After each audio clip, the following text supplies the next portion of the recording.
जय माता राणी रुद्राक्ष study point को मुझे आपको स्वागत जनाऊँगी। आशा करुच्ची आपण मैंने भलरे थे आपण पढ़ापढ़ी भल भाव करुवे। आमर प्रत्येक दिन गोटे गोटे थियोरी आम चैनल आसूची, आपण मैंने भी सबुदिन देखुं कमेंट दौरान से भाया। आज भी गोटे थियोरी आसी जो थियोरीटर ना रही कौन ना ब्लूम को वर्गीकरण, ब्लूम्स टैक्सोनॉमी। ब्लूम को वर्गीकरण कौन, ब्लूम को पूरा नाम कौन थिला, सी कौन करथिले, तांको थियोरी से कौन कहिथिले, ता विषय आज हम पढ़िबा। आसंतु समय नष्ट न करी आरंभ करिबा। ब्लूम को वर्गीकरण, ब्लूम टैक्सोनॉमी कौन रहिला ना यह हेउछि शिक्षादान एवं शिक्षण प्रक्रिया को सहज करिया पे प्रस्तुत कराइथिबा एक शैक्षिक ढांचा। शिक्षादान आउ शिक्षण, जे शिक्षादान करुछि आउ जे शिखुछि शिक्षण, से जो प्रक्रियाटा को केमिति सहज करिबा सेही विषय रे एटा थिला गोटे शैक्षिक ढांचा। को ढांचारे आमे पढ़ेइले शिक्षादान आउ शिक्षण उभयटा सहज हबो, ता विषय रे ब्लूम्स तांकर थियोरी रे कहिसंती। 1956 मसीह मनोविज्ञानी बेंजामिन ब्लूम, ताने जो ब्लूम कहते आमे, ब्लूम को पूरा नाम कौन थिला ना बेंजामिन ब्लूम। बेंजामिन ब्लूम थिला तांकर पूरा नाम। से यह को विकसित करथिले हला शिक्षादान और शिक्षण प्रक्रिया को सहज करने शैक्षिक ढांचा प्रस्तुत करथिले। एटा करथिले कि ना बेंजामिन ब्लूम करथिले। परवर्ती समय कौन है ना, परवर्ती समय 2001 मसीह यह को टिके आधुनिकरण कर संशोधन कराई। से कौन संशोधन कर आग स्लाइड अच्छे देखा। यही सिद्धांत अनुजाई मनीषर शिक्षण चिंताधारा को सरल रु जटिल क्रम 6टी स्तर रे विभक्त कराई, जहाँ ज्ञानात्मक क्षेत्र बा कॉग्निटिव डोमेन बोली कह जाए। सी कौन कहले ना से जो मनीषर शिक्षण और चिंताधारा को सरल रु जटिल को नहीं, सरल रु जटिल को नहीं, जे सरल रु जटिल को नहीं ताकू से कौन कर सिस्टमटा को 6टा भाग कर पिला यही स्तर देखिए पढ़ेले पिला माने भल भाव में बुझीपारे, भल भाव में पढ़ी पारे, ठीक भाव में विकसित हो पार है। देखा सी कौन देते 1956 मसीह 2001 मसीह कौन टे परिवर्तन होती ये देखो। 1956 मसीह से नाउन फॉर्म करते है कि तापर 2001 मसीह भर फॉर्म टी कन्वर्ट हो जाए, मोडिफाए कर दिखाई। कौन करते ना सी फास्ट करते नॉलेज, ये आसला कौन रिमेम्बर, कम्प्रेhension एटा अंडरस्टैंड, एप्लिकेशन एटा अप्लाई, एटा एनालिसिस एटा एनालाइज है।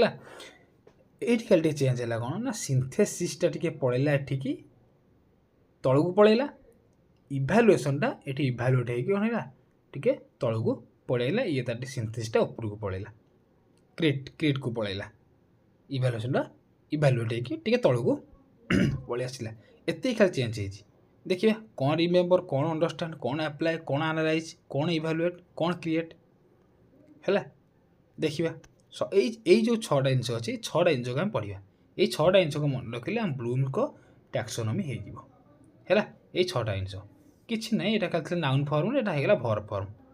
समस्ते जानीपे। देखिए कौन रही प्रथम रखिले कौन रिमेम्बरिंग ज्ञान मन रखा, कौन सी तथ्य संज्ञा किंबा सूत्र को मन रखा एवं प्रतिस्मरण बा रिकल करवा हूँ स्तर काम। यह शिक्षण प्राथमिक स्वर। ताने कौन कहले ये गोटे घोषा, माने कौन गोटे छुआ को आम जो फास्ट पाठ पढ़ाऊँ कौन कहते कि रे बाबा तु यही सूत्रटा को टे मन रखिदे, कि यही मसीहाटा को टे मन रखिदे इतिहासर, या कहते प्रथम शिखा से पढ़ापी किसी जिन से मन रखुची है कि माने घोषुची टे मन रखुची किसी जिन से प्राथमिक स्वर, से तार प्राथमिक स्वर। उदाहरण कौन देखा ना गोटे गाणितिक सूत्र कंठस्थ करी किंबा एक ऐतिहासिक तारीख को मन रखा। तुम कही गोटे गणितर सूत्र को मन रखा कि तार गोटे इतिहासर गोटे मसीह को मन रखा, यहाँ कौन प्राथमिक स्वर मन रखा घोषाटा है। जा यहाँ प्रथम है रिमेम्बरिंग, ये जिनस यहाँ रिमेम्बर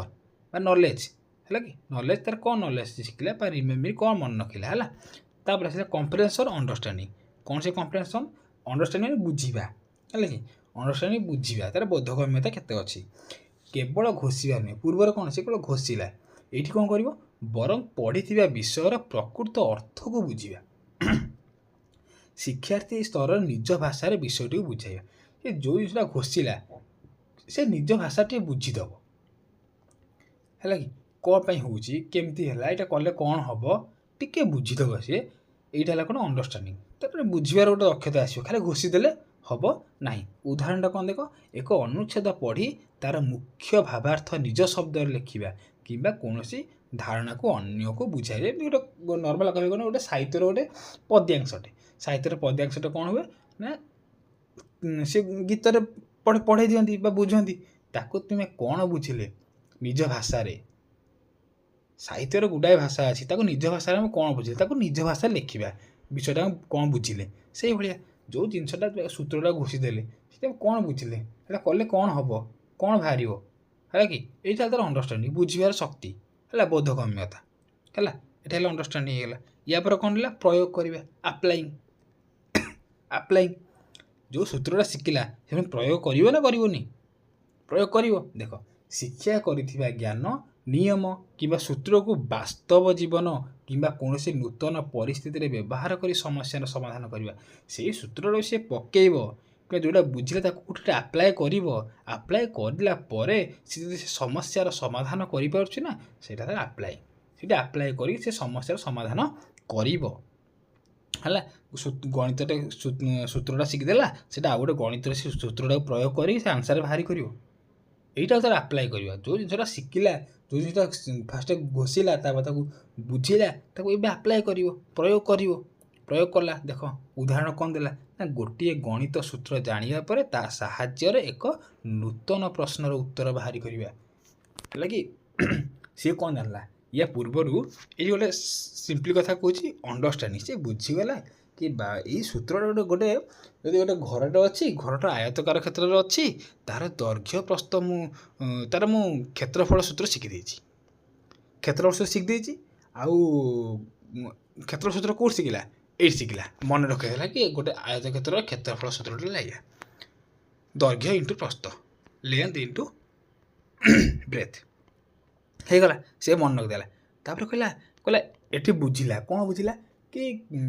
से सूत्रटा प्रयोग कले कौन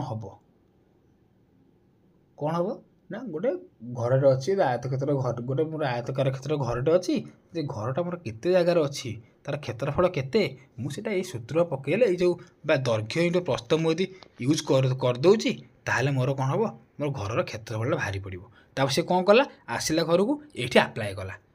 घर दैर्घ्य मापिला प्रस्थ मापिला दुईटा को गुणीदेला होगा तार क्षेत्रफल ये कौन कला जे आप्लाय कला प्रयोग कला बुझीगला जीवा आ गोटे कथा को विश्लेषण करवा एनालाइजिंग करवा विश्लेषणटा को गला कौन विश्लेषण कला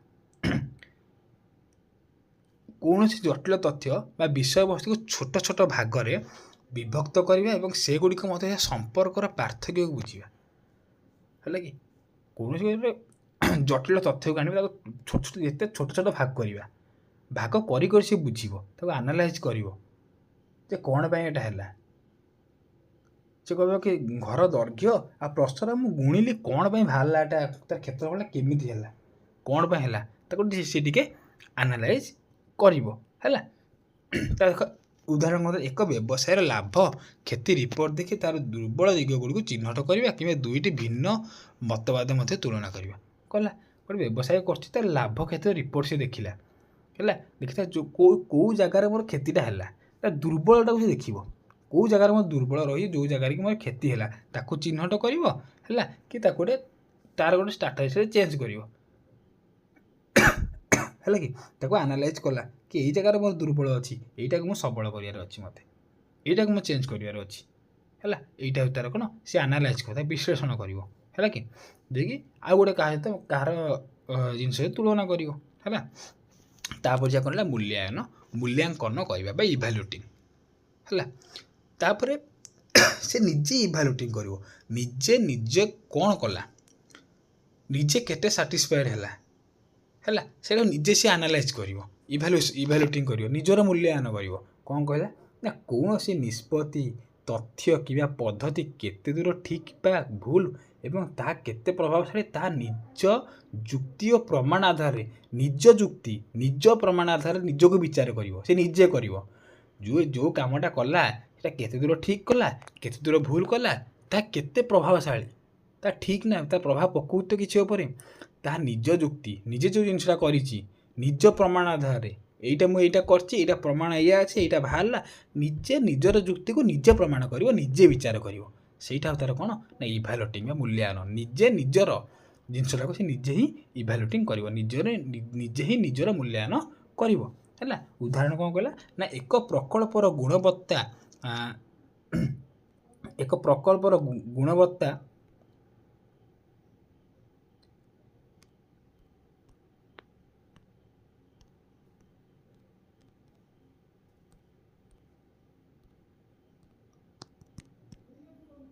ହେଲା କ'ଣ କହିଲା ନା ଏକ ପ୍ରକଳ୍ପର ଗୁଣବତ୍ତା ଯାଞ୍ଚ କରି ତା ଉପରେ ନିଜର ମତାମତ ଦେବା। ଗୋଟେ ପ୍ରକଳ୍ପର ସେ ଗୁଣବତ୍ତା ଯାଞ୍ଚ କଲା ଯେ ପ୍ରକଳ୍ପଟା କ'ଣ ଗୁଣ ଅଛି, ସେଟା ଠିକ୍ ଅଛି ନା ଭୁଲ ଅଛି, ଯେଉଁଟା ବି କଲା, ଯାହା ବି କଲା, ଯେଉଁଟା ପୂର୍ବରୁ କହିଲି କ'ଣ କେତେ ଦୂର ଠିକ୍ କଲି, ମୁଁ ଏ ଜିନିଷଟା କଲେ କେତେ ଦୂର ଠିକ୍ କଲି, ଯେଉଁ ଜିନିଷଟା ମୁଁ କଲି ତାହା ଉପରେ ସେ ନିଜେ ନିଜର ମତାମତ ଦେବ, ନିଜେ ଯାଞ୍ଚ କରିବ, ମୁଁ ଏଇଟା କରିଛି ଏଇଟା ଠିକ୍ ଅଛି ନା ନାହିଁ, ଯେଉଁ ପ୍ରୋଜେକ୍ଟଟା ମୁଁ କଲି କି ଯାହା ବି କଲି ଏଇଟା ଠିକ୍ କାମ କରୁଛି କି ନାହିଁ, ନିଜେ ନିଜକୁ ଯାଞ୍ଚ କରିବ, ତାପରେ ତାର ଯାଇକି ମତାମତ ଦେବ। ଏଇଟା ହେଉଛି ଏକ ମୂଲ୍ୟାୟନ, ନିଜକୁ ନିଜେ ଇଭାଲୁଏଟିଂ କରିବ। ଯେତେବେଳେ ଏତେ ସବୁ କାମ କଲା ତାପରେ କ'ଣ ସୃଜନ କରିବା ବା କ୍ରିଏଟିଂ, ଏବେ କ'ଣ ନୂଆ ଜିନିଷ ତିଆରି କରିବ। ଯେତେବେଳେ ଗୋଟେ ପିଲାଟା କ'ଣ କରୁଛି ନା ସେ ଏତେ ଜିନିଷ ବୁଝିଲାଣି, ସେ ଫାଷ୍ଟ ମନେ ରଖିଲା, ତାକୁ ବୁଝିଲା, ତାପରେ ତାକୁ କ'ଣ କଲା ପ୍ରୟୋଗ କଲା, ତାପରେ ସେ ତାକୁ କ'ଣ ବିଶ୍ଳେଷଣ କଲା, ତାପରେ କ'ଣ ନିଜକୁ ନିଜ ମୂଲ୍ୟାୟନ କଲା। ଏତେ ଜିନିଷ ତା ମନରେ ଆସିଯାଉଛି ନା, ଏତେ ଜିନିଷ ସେ ପାର ହେଇକି ଯାଉଛି ନା, ସେ ନିହାତି ଭାବରେ ନୂଆ ଜିନିଷ କ୍ରିଏଟ୍ କରିପାରିବ। ସେଇଟା ଏବେ ଆସିବ ତାର ସୃଜନ କରିବା ବା କ୍ରିଏଟିଂ ଆସିଯିବ, ନିଜେ ଗୋଟେ ନୂଆ ଜିନିଷ ତିଆରି କରିପାରିବ। କେମିତି କରିପାରିବ ନା ବିଭିନ୍ନ ତଥ୍ୟ ଓ ଜ୍ଞାନକୁ ଏକାଠି କରି, ଏତେ ତଥ୍ୟ ପାଇବ, ଏତେ ଜ୍ଞାନକୁ, ନିଜର ଜ୍ଞାନ ବିଭିନ୍ନ ତଥ୍ୟକୁ ଆଧାର କରି ଏକାଠି କରି ଏକ ସମ୍ପୂର୍ଣ୍ଣ ନୂତନ ଢାଞ୍ଚା, ଯୋଜନା କିମ୍ବା ସାମଗ୍ରୀ ତିଆରି କରିବା। ଏହା ହେଉଛି ଶିକ୍ଷଣର ସର୍ବୋଚ୍ଚ ସ୍ୱର। ଏଇଟା ହେଉଛି ଶିକ୍ଷଣର ସର୍ବୋଚ୍ଚ ସ୍ୱର। ନିଜର ଜ୍ଞାନ, ନିଜର ତଥ୍ୟକୁ ଏକାଠି କରି ନୂଆ ଢାଞ୍ଚାରେ କିଛି ଯୋଜନା ବା ସାମଗ୍ରୀ ତିଆରି କରିବା, এইটা ହଉ ତାର କ୍ରିଏଟିଂ ହେଲା ନା ସୃଜନଶୀଳତା। ସେ କ'ଣ ଶିଖିଲା, ନିଜ ତଥ୍ୟ ଜ୍ଞାନକୁ ପ୍ରୟୋଗ କରି ସେ କ'ଣଟା ନୂଆ ଜିନିଷଟେ ତିଆରି କଲା, କ'ଣ କରିପାରିବ, ସେଇଟା ତାର କ'ଣ ତାର କ୍ରିଏଟିଭ୍ ଥିଙ୍କିଂ ହେଲା, ତାର ସର୍ବୋଚ୍ଚ ସ୍ୱର। ଗୋଟେ ଉଦାହରଣ ଦେଉଛି କ'ଣ ନା ଏକ ନୂଆ ବିଷୟବସ୍ତୁ ଉପରେ ପ୍ରବନ୍ଧ ଲେଖିବା। ଏତେ ଜିନିଷ ପଢ଼ିବ, ଏତେ ପ୍ରବନ୍ଧ ପଢ଼ିବ କି ଗୁଡ଼ାଏ ପ୍ରବନ୍ଧ ପଢ଼ିଛି, ସିଏ ତାର ସେଇ ଆଧାର କରିକି ତାକୁ ସେ କ'ଣ ନୂଆ ଗୋଟେ ପ୍ରବନ୍ଧ ଲେଖିବ। ନୂତନ ଗୋଟେ ଉଦ୍ଭାବନ କରିବା ହେଲା, କୌଣସି ସମସ୍ୟାର ଏକ ନୂଆ ସମାଧାନ ଖୋଜିବା, ଗୋଟେ ସମସ୍ୟା କ୍ରିଏଟ୍ ହେଇଛି ତାକୁ ତାର ଗୋଟେ ସମାଧାନ ଖୋଜିବା, ଗୋଟେ ନୂଆ ଢଙ୍ଗର ସମାଧାନ ଖୋଜିବା ହେଲା କି, ଏଇଟା ତାର ସବୁ କ'ଣ କ୍ରିଏଟିଭ୍ ଥିଙ୍କିଂ ହେଲା। ଏଇ ଜିନିଷ 6ଟା ସିଏ କହିଲେ। ଆଉ ଗୋଟେ ମୁଁ ତୁମକୁ ସିମ୍ପଲି ଭାବରେ ଆଉ ଗୋଟେ ଉଦାହରଣ ଦେଉଛି ଯେଉଁଟାକି ଆଉ ଟିକେ କ୍ଲାରିଫାଏ ହେଇଯିବ। ଏକ୍ଜାମ୍ପଲ୍ଟା ଦେଲେ ଆମର ଫାଷ୍ଟ କ'ଣ ଥିଲା, ଦେଖ ଫାଷ୍ଟ କ'ଣ ଥିଲା ଆମର, ଫାଷ୍ଟ ଥିଲା ହଁ ମନେ ରଖିବା, ରିମେମ୍ବରିଂ। ଦେଖ ମନେ ରଖିବା, ଦେଖ ଗୋଟେ ମନେ ରଖ ଜଳଚକ୍ରର 4ଟି ମୁଖ୍ୟ ପର୍ଯ୍ୟାୟ ଅଛି। ଜାଣିଛନ୍ତି ଆମେ ଜଳଚକ୍ର ସମସ୍ତେ ଆମେ ଜାଣିଛନ୍ତି ହେଲା କି, ଜଳଚକ୍ରର 4ଟା ମୁଖ୍ୟ ପର୍ଯ୍ୟାୟ ଅଛି। ଜଳଚକ୍ରଟା କେମିତି ହୁଏ, ଫାଷ୍ଟ କ'ଣ ଗୋଟେ ବାଷ୍ପୀଭବନ ହୁଏ ହେଲା କି, ତାପରେ ଘନୀଭୂତ ହୁଏ ହେଲା, ତାପରେ କ'ଣ ବୃଷ୍ଟିପାତ ହୁଏ, ପୁଣି ସଂଗ୍ରହ ହୁଏ ହେଲା କି, ଏମିତି ଜିନିଷ ସବୁ ହୁଏ। ଏଇଟା ହେଲା କ'ଣ ସେ ମନେ ରଖିଲା କି ଜଳଚକ୍ରଟା ହେଉଛି ଫାଷ୍ଟ ବାଷ୍ପୀଭବନ ହେବ କି ଘନୀଭୂତ ହେବ, ବୃଷ୍ଟିପାତ ହେବ, ଏମିତି ଗୋଟେ ହେବ। ଫାଷ୍ଟ ସେ ଜିନିଷଟା ସେ ମନେ ରଖିଦେଲା ହେଲା, ଏଇଟା ତାର ମନେ ରଖିବା। ତାପରେ କ'ଣ କଲା ନା ବୁଝିବା। ବୁଝିବା କ'ଣ ନା ବାଷ୍ପୀଭବନଟା କିପରି ହୁଏ ହେଲା କି, ବା ବାଷ୍ପୀଭବନଟା କିପରି ହୁଏ, ବାଷ୍ପୀଭବନଟା କିପରି ହୁଏ ସେଇଟା ସେ ବୁଝିଲା ହେଲା। ଏଇଟାର ଅଣ୍ଡରଷ୍ଟାଣ୍ଡ ତାର ବୁଝିବା, ସେ ନିଜ ଭାଷାରେ ନିଜ ଶବ୍ଦରେ ସେ ତାର ବୁଝିବ ଯେ ବାଷ୍ପୀଭବନଟା କ'ଣ, ଏ ବାଷ୍ପୀଭବନଟା କେମିତି ହୁଏ। ଫାଷ୍ଟ ଜାଣିଲେ ଯେ ବାଷ୍ପୀଭବନ ହୁଏ फास्ट एठी कौन है कि बाष्पीभवन हुए मन रखिदेला कि बाष्पीभवन हुए एठी जानला एठी जानियो चाहिए सी बाष्पीभवनटा किपरि हुए बुझिपाइल ए दुईटा से बुझिपाइल देख 3 नंबर जा प्रयोग करवा तापर से कौन कला ताको प्रयोग करिवो केमिति प्रयोग करिवो गरम देले कहीं एक काच ग्लास रे बाहर पटे टे पानी लगी थाए है कि ताहाको बुझाई तार ज्ञान से व्यवहार कर कि तो गोटे कह कि गोटे काच ग्लास रे ठंडा पानी रखदेनी बाहर कहीं पानी लगिला से एथर आप्लाय कला बुद्धि प्रयोग कला केमी बाष्पीभवन होउची है कि कौन कर ना गरम दिन में कहीं एक ग्लास बरफ पानी बरफ भीतर थी बाहर जो ठंडा ठंडा टिप देखो सब ग्लास स्टील ग्लास हो काच ग्लास हो भितर बरफ पूरे दब देख बाहर पटे कौन लगे टिके टिके टिके पानी लगी है से बुझ तापर जा कौन ना विश्लेषण करवा एनालाइजिंग कौन विश्लेषण ना घनीभूत